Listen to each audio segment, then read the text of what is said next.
Hi hello ಎಲ್ಲರಿಗೂ ನಮಸ್ಕಾರ. ನಾನು ನಿಮ್ಮ ಸದಾನಂದ ಮಾಸ್ತರ್ ಭೈರಿದೇವರಕೊಪ್ಪ. ಇವತ್ತಿನ ವಿಶೇಷ ಸಂದರ್ಶನ ಕಾರವಾರ ಜಿಲ್ಲೆಯ ಹಳಿಯಾಳ ತಾಲೂಕಿನ ನಂದಿಗದ್ದ ಗ್ರಾಮದ ಖ್ಯಾತ ನಾಟಕ ಬರಹಗಾರರಾದ ಶಂಕರ್ ತೊರ್ಲೆಕರ್ ಅವರೊಂದಿಗೆ. ನಮಸ್ತೆ ಸರ್. ಸರಿ, ನಮಸ್ಕಾರ ಸರ್. ಈಗ ನೀವು ಸಾಕಷ್ಟು ನಾಟಕಗಳನ್ನು ರಚನೆ ಮಾಡಿದ್ರಿ ಅಂತೇಳಿ ನಾವು ಕೇಳಿದ್ವಿ. ಈಗ ಈ ನಾಟಕಗಳನ್ನು ರಚನೆ ಮಾಡುವ ಹವ್ಯಾಸ ನಿಮ್ಗೆ ಯಾವಾಗಿಂದ ಬಂತು ಸರ್? ನಾನು 7ನೇ ತರಗತಿ ಓದ್ತಾ ಇದ್ದೇನೆ. ಓಹೋ 7ನೇ ತರಗತಿ ಓದ್ತಾ ಇರ್ಬೇಕಾದ್ರೆ ಆ ಶಾಲೆ ಒಳಗೆ ಒಂದು ನಾಟಕ ಕಲಿಸಿದ್ದೀರಿ. ನಾನು ಅಂದ್ರೆ ನೀವು 7ನೇ ಕ್ಲಾಸ್ ಒಳಗೆ ಕಲಿಯುವಾಗ ನಾ ಕಲಿಯುವಾಗ ಸರ್ ಯಾವ ಊರ ಕಲ್ತ್ರಿ? ನಂದಿಗದ್ದ ಸರ್ಕಾರಿ ಪ್ರಾಥಮಿಕ ಶಾಲೆ ನಂದಿಗದ್ದ. Proper ಅದವ್ರ sir. ಓಹೋ ಹಾಂ ಸರ್. ಅಲ್ಲಿ ಹೆಂಗೆ ಮುಂದೆ ಗ್ಯಾದರಿಂಗ್ ಇತ್ತು ಸರ್. ಒಂದು ಸಣ್ಣ ನಾಟಕ ಕಲಿಸಿದ್ದೀರಿ ನಾನೇ ಹುಡುಗರಿಗೆ, ರಾಮಣ್ಣ ಶ್ಯಾಮಣ್ಣ ಅಂತೇಳಿ. ಆ ನಾಟಕದ ಸರ್ 6 ಪಾತ್ರ ಇದ್ದು ಸರ್. ಅದ್ರೊಳಗೂ ನಾನು ಒಂದು ಪಾತ್ರ ಮಾಡಿದ್ದೀರಿ. ಆ ಪಾತ್ರ ಮಾಡಿದ ಕೂಡಲೇ ಅಲ್ಲಿಂದ ನನಗೆ ಈ ಹವ್ಯಾಸ ಬಂತು. ಹಾಂ, ಪ್ರೈಮರಿ ಸ್ಕೂಲ್ಗೆ ಹೋಗುವಾಗ ನಿಮ್ಗೆ ಹವ್ಯಾಸ ಬಂತು. ಹೌದು. ಅಂದ್ರೆ ನಿಮ್ಮದು ಮೂಲ ಗ್ರಾಮನ ನಂದಿಗದ್ದ ಸರ್. ನಾನು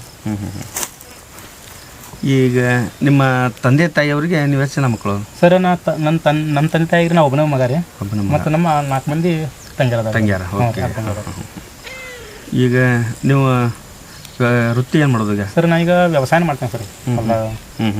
ವ್ಯವಸಾಯ ಮಾಡ್ತೀರಿ? ಹಾಂ ರೀ, ವ್ಯವಸಾಯ ಮಾಡ್ತೀನಿ. ಆಮೇಲೆ ಇದು ಹವ್ಯಾಸ ಇನ್ನೂ ಬಿಟ್ಟಿಲ್ಲ? ಇಲ್ಲ ಸರ್, ಇನ್ನೂ ಬರಿತಾ ಇದ್ದೀನಿ. ಬರಿತಾ ಇದ್ದೀರಿ? ಹಾಂ ರೀ.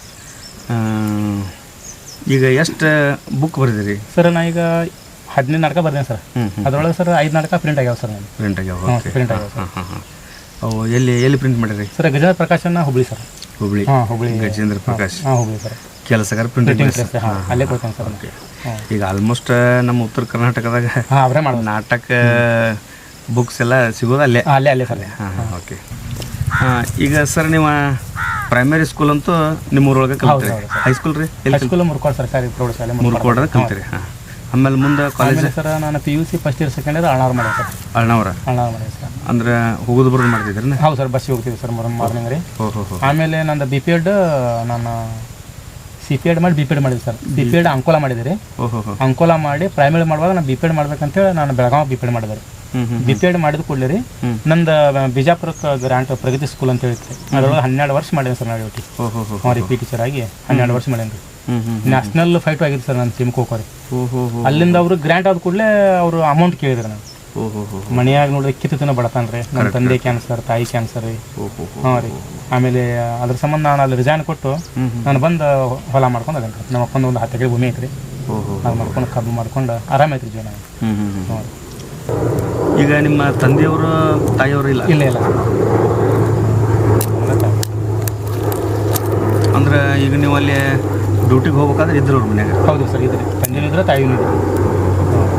ಅವ್ರು ತೀರ್ಕೊಂಡ ಮೇಲೆ ನೀವು ಅಲ್ಲಿ ರಿಸೈನ್ ಮಾಡಿದ್ದೀರಿ. ಇಲ್ಲಿ ಹೊಲ ನೋಡ್ಕೊಳ್ಳೋದು. ನಮ್ಮ 4 ತಂಗಿಯರು ಜಾಬ್ ಅದಾವ. ಈಗ ಮತ್ತೆ ನೀವು ಗಂಡು ಮಗ ಒಬ್ಬನ ಅಂದಾಗ ಅನಿವಾರ್ಯ ಸರ್. ಅದ್ರೊಳಗೆ 1 ಎಕರೆ ಮಾರಿ ನಾವು ಹೋಗೋದಿತ್ರಿ. ಕರೆ ಅಪ್ಪನ ಅಷ್ಟೇ ಮಾರಬಾರ ಉದ್ದೇಶಕ್ಕೆ ನನ್ನ ಕಮ್ತಾ ಇಟ್ಕೊಂಡು ಆರಾಮದೇನೆ ರೀ. ಕರೆಕ್ಟ್. ಆದ್ರೆ ಇದು ಬರೆಯೋದು ಹವ್ಯಾಸ ಕಡಿಮೆ ಆಗಿಲ್ಲ? ಅಡ್ಡಿಲ್ಲ. ಈಗ ಒಟ್ಟು ಹಂಗೆ ಇನ್ನೂ ಹೊಸ ಬರೆಯತೇನೆ ರೀ. ರೈತ ಸಿಡಿದ್ರೆ ಸರ್ಕಾರ ಪುಡಿ ಕೈವರ ಐತ್ರಿ ಈಗ. ಅದು ನೆಕ್ಸ್ಟ್ ಈಗ ಜನವರಿ. ರೈತ ಸಿಡಿದರೆ ಸರ್ಕಾರ ಪುಡಿ. ಓಕೆ. ಅದ್ರ ಮೇಲೆ ಒಂದು 3 ಹಾಡು. ಈಗ ನೀವು ಹೇಳೋದ ಟೈಟಲ್ ನೋಡ್ಬಿಟ್ರೆ ನಮ್ಗೊಂಥರ ರೋಮಾಂಚನ. ಎಲ್ಲಾರು ಹಂಗ ಅಂತಾರೆ. ಇಲ್ಲ ಅದು ಯಾರಿಗಾದ್ರು ಅಡ್ಡಿಲ್ಲ. ಯಾಕಂದ್ರೆ ಒಳ್ಳೆ ಕಲೆ ಐತಿ. ಏನ್ರಿಪ್ಪ ಎಲ್ಲ ಭಗವಂತ ಅದಾನ. ಎಲ್ಲರೂ ಸಣ್ಣರ ಭಗವಂತ ಅದಾನ. ಆದ್ರೆ ಏನ್ರಿಪ್ಪ ಇನ್ನೂ ನಿಮ್ಮ ಕಲೆ ನಮ್ಮ ಎಲ್ಲ ಕರ್ನಾಟಕ ತುಂಬ ಹಬ್ಬಲಿ ಅಂತೇಳಿ ನಾವು ಭಗವಂತನಲ್ಲಿ ಪ್ರಾರ್ಥಿಸ್ತೀವಿ. ನಿಮ್ಮಂಥವ್ರಿಂದನೇ ಈಗ ಸಾಕಷ್ಟು ಇದೆಲ್ಲ ಹಳಿಕೊಂಟಾವ ಎಲ್ಲ ಕಲೀರಿ. ಹಳಿಕೊಂಟಾವ. ಈಗ ನೋಡ್ತೇವೆ ನಾವು ಮೊದಲಂಗೆ ಈಗ ಸ್ವಲ್ಪ ಏನೋ ಆದರೂ ಸ್ವಲ್ಪ ಕಡಿಮೆ ಆಗೈತಿ. ಈಗ ಕಡಿಮೆ ಆಗೈತಿ. ಯಾಕಂದ್ರೆ ನಿಮ್ಮಂಥವ್ರು ಎಲ್ಲ ಇರೋದ್ರಿಂದನೇ ಸ್ವಲ್ಪ ಉಳಿದೈತದ. ಅದನ್ನು ಏನರಿಪ್ಪ ನಾವು ಈಗ ಮುಂದಿನ ಪೀಳಿಗೆಗೆ ಈಗ ಒಂದು ಮಾಡೋ ಉದ್ದೇಶ ಅಂದರೆ ಮುಂದಿನ ಪೀಳಿಗೆ ಅಂಥವೆಲ್ಲ ನೋಡಿ ಅವರು ಈಗ ಈ ರಚನೆ ಮಾಡೋದಾಗಲಿ, ಈ ರಂಗಭೂಮಿ ಒಳಗೆ ಅವೆಲ್ಲ ಉಳಿಸ್ಕೊಂಡು ಹೋಗೋದಾಗಲಿ, ಇಂಥವೆಲ್ಲ ಮಾಡಲಿ ಅನ್ನೋ ಉದ್ದೇಶಕ್ಕೆ ಇಂಥವೆಲ್ಲ ಮಾಡೋದು. ಆಮೇಲೆ ನಿಮ್ಮದು ನೋಡಿ ನನಗೆ ಖುಷಿ ಅನಿಸ್ತು. ಯಾಕಂದ್ರೆ ನಾನು ಕೇಳಿದ್ದೆ, ನಿಮ್ಮನ್ನ ನೋಡಿದ್ದಿಲ್ಲ. ಇಲ್ಲಿ ನಂದಿಗದ್ದ ಒಳಗೆ ಶಂಕರ್ ಅವರು ಅಂತೇಳಿ ಅವರು ಸಾಕಷ್ಟು ಈ ನಾಟಕದ ಕೃತಿಗಳನ್ನು ರಚನೆ ಮಾಡ್ಯಾರ ಅಂತೇಳಿ ಕೇಳಿದ್ದೆ. ಪಾತ್ರ ಮಾಡ್ತೇನೆ ರೀ. ಹೌದ್ರಿ? ಹೌದ್ರಿ, ಕಥಾನಕನ ಪಾತ್ರ ಮಾಡ್ತೇನೆ. ಓಹೋ. ಈಗ ನಿಮ್ಮೂರೊಳಗೆ ಕಾರ್ಯಕ್ರಮ ಇವೇನು ನಾಟಕ ಹೌದು, ವರ್ಷ ಮಾಡ್ತೀವಿ ನಾವು. ಎಂಥ ಕರೋನಾ ಒಳಗೂ ಬಿಟ್ಟಿಲ್ಲ ನಾವು, ಕಲೆ ಉಳಿಸ್ಬೇಕಂತೇಳಿ. ಅಡ್ಡಿಲ್ಲ. ಅಲ್ಲ ನೀವು ಈಗ ಊರಿಗೆ ಮನೆಗೆ ಮಗ ಹಂಗೆ ಈಗ ಊರ ಮಗ ಇದ್ದಂಗೆ ನೀವು. ಯಾಕಂದ್ರೆ ಅದು ರಚನೆ ಈಗ ಒಂದು ಅಂಥ ಸಾಹಿತ್ಯವನ್ನು ರಚನೆ ಮಾಡಿ ಕೃತಿಗಳನ್ನು ಸಾಕಷ್ಟು ಮಂದಿಗೆ ನೀವು ಕೊಟ್ಟಿರಿ ಅಂದಮೇಲೆ ಮತ್ತು ಅದು ಮತ್ತು ಹೌದ್ರಿ? ಸುಭಾಷ್ ಕಲಾವಿದರ ಗ್ರಾಮೀಣ ಕಲಾವಿದರ ಸಂಘ ಐತ್ರಿ. ಓಹೋ. ಅದು ಸಂಘದ ಕಾರ್ಯದರ್ಶಿ ರೀ ನಾ. ಸನ್ಮಾನ್ಯ ಶ್ರೀ ಆರ್ ಗುಣಗಾರರು ಅಧ್ಯಕ್ಷ ಅದಾರೆ. ಚಲೋ ಇದೆ ಸರ್ ನಮ್ಮ ಸಂಘ. ಕರೆಕ್ಟ್. ಆಮೇಲೆ ಸೈಯದ್ ಕಲಾಂ ತತ್ವನಿಗೆ ಅಂತೇಳಿ ಕ್ರೈಮ್ ಒಳಗೆ ಇದು ಇನ್ಸ್ಪೆಕ್ಟರ್ ಅದಾರ ಸರ್. ಪೊಲೀಸ್ ಸಬ್ ಇನ್ಸ್ಪೆಕ್ಟರ್ ಅದಾರ ಅವರು. ಅವ್ರು ಬೆಂಗಳೂರಿಗೆ ಕರ್ತಾರೆ ಸರ್. ಅವರು ಉಪಾಧ್ಯಕ್ಷ ಅದಾರೆ. ಸಂಘ ಐತೆ ಸರ್ ನನ್ನ ಬೆನ್ನಿಗೆ. ಕರೆಕ್ಟ್. ಇಲ್ಲ ನಿಮ್ದು ಸೋಷಿಯಲ್ ವರ್ಕ್ನೂ ಐತೆ ಸರ್. ಐತೆ ಅಡ್ಡಿಲ್ಲ. ಒಳ್ಳೇದು, ಖುಷಿ ಅನಿಸ್ತೆ. ವರ್ಷ 2-3 ಶಾಲೆಗಳಿಗೆ ಬಟ್ಟೆ ಕೊಡ್ತೀವಿ ಸರ್ ನಾವು ಹುಡುಗರಿಗೆ, ಬಡ ಮಕ್ಕಳಿಗೆ ಸಂಘದಿಂದ. ಹೌದು, ಸಂಘದಿಂದ 200-300 ಹುಡುಗರಿಗೆ ಡ್ರೆಸ್ ಕೊಡ್ತೀವಿ ಒಂದೊಂದು ಶಾಲೆಗೆ. ಮತ್ತು ಯಾರು ಅನಾಥ ತಿಳ್ಕೊಂಡು ಸಂಘದಿಂದ ಖರ್ಚು ಮಾಡಿ ಅವರಿಗೆ ಮನ್ ಮಾಡ್ತೀವಿ ರೀ. ಹಂಗೆ ಪರಿಪಾಠ ಇಟ್ಟೇವಿ ಸರ್ ನಾವು. ಒಳ್ಳೇದು. ಒಬ್ಬ ಕಲಾವಿದ ಏನಾರ ಮಾಡಿ ಆರ್ಥಿಕವಾಗಿ ಹಿಂದುಳಿದ್ರೆ ನಾವು 500 ಕೊಡ್ಲಿರಿ ಅವ್ನು ಹೆಲ್ಪ್ ಮಾಡೋದು ಐತ್ರಿ. ಧರ್ಮ ಐತ್ರಿ, ಮಾಡ್ತೀವಿ. ಅದಕ್ಕೆ ಈ ನೀವು ಅಂದ್ರಲ್ಲ ಹಂಗೆ ಎಲ್ಲ ಕಡೆ ಇಲ್ಲ ಖುಷಿ ಅನಿಸ್ತೆ.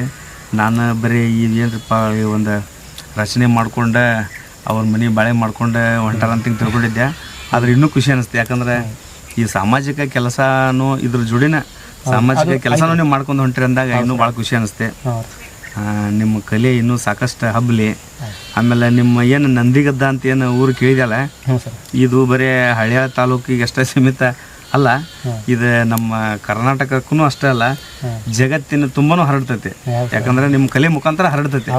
ಆಮೇಲೆ ಈ ನಿಮ್ಮಿಂದನ ಇಂಥ ಊರು ಅನ್ನೋದು ಗುರುತಿಸ್ಕೊಂತೈತಿ. ಇದು ಮಾತ್ರ ನಿಮ್ಮ ಸತತ ಪ್ರಯತ್ನದಿಂದ ಒಂದಿಲ್ಲ ಒಂದು ದಿವಸ ನಿಮ್ಗೆ ಪಕ್ಕ ಅದರದ ಫಲ ಸಿಗ್ತೈತಿ.